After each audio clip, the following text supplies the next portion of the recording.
수학을 40점 맞다가 100점까지 끌어올린 학생이 공부의 왕도라는 프로그램에 나와 어떻게 성적을 올렸는지 공개했습니다. 문제집 한 권을 정하고 10번을 반복해서 풀었습니다. 중요한 것은 개념이 부족하고 아무리 어려워도 고민해보고 해답지도 보고 선생님한테도 물어보면서 모든 문제를 다 풀어나갔다는 것입니다. 그리고 반복하면서 더 좋은 풀이법에 대해 고민하고 정리했습니다. 영어를 못하다가 갑자기 잘하게 된 학생들 대부분이 문제지에 있는 단어 다 찾고 지문 외워가면서 문장 하나하나 놓치지 않고 공부했다는 얘기를 합니다. 공부를 잘하는 길은 생각보다 단순합니다. 한 권의 문제지를 정해 문제지에 나와 있는 모든 문제를 하나도 빠짐없이 풀고 나와 있는 내용 하나하나를 세세하게 보며 정리해 나가는 것입니다. 1. 한 과목에 한 권의 책으로 공부해야 합니다. 같은 과목을 23권 같이 푸는 학생들이 많습니다. 문제가 많아 하나하나에 집중하지 못하고 어려운 문제는 특히 미루게 됩니다. 계속 말씀드립니다. 자기가 모르는 문제, 어려운 문제를 그때그때 해결하지 않고 가면 아무리 많이 공부한들 소용이 없습니다. 딱 한 권의 책을 정해 3주 안에 끝내세요. 수일, 수의, 미적 3과목을 한꺼번에 나가는 것이 아니라 수일 책만 3주, 수의 책만 3주 이런 식으로 한 권에만 집중해서 그 책에 있는 모든 내용과 문제를 풀 수 있게 집중하세요. 책이 많으면 이도저도 안 됩니다. 모르는 문제를 넘기거나 미루면 성적은 오를 수 없습니다.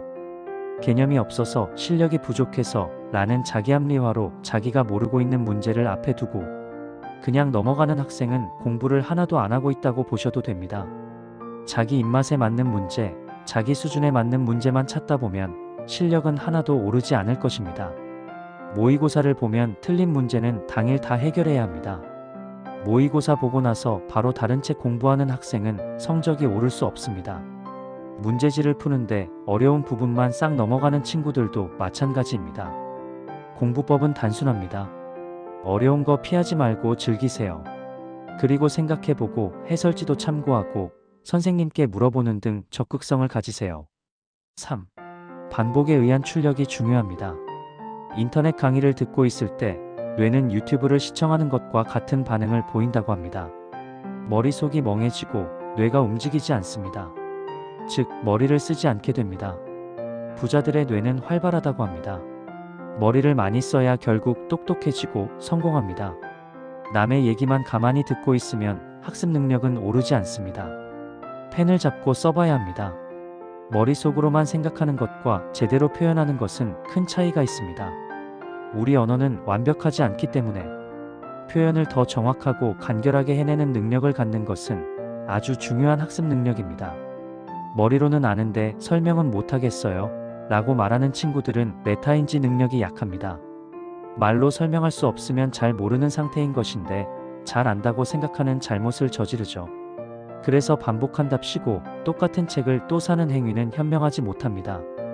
반복이란 다시 문제를 푸는 것이 아니라 내가 푼 경험을 바탕으로 더 깊이 생각해보고 분석하며 출력하는 것입니다. 같은 책을 사더라도 새 책이면 그냥 문제만 푸는 수준만 경험하고 또 넘어가게 되어 깊이가 없게 됩니다. 4. 한 문제에 1시간은 쓰셔도 됩니다. 많은 학생들이 어려운 문제 하나 푸는데 시간이 너무 많이 든다고 걱정합니다. 30분 정도는 고민해보세요. 봤는데 전혀 모르겠으면 30분 안 채워도 됩니다. 해설지 보세요. 해설지 밑줄 치고 읽고 이해 안 되는 부분은 필사도 해보세요. 그러고 나서도 안 되면 선생님께 물어보거나 강의를 들으세요. 승부욕 발동해서 1시간 넘게 잡고 있는 것은 좋지 않습니다. 1시간 정도 시간 정해서 아무리 어려운 문제도 반드시 해결하고 가세요.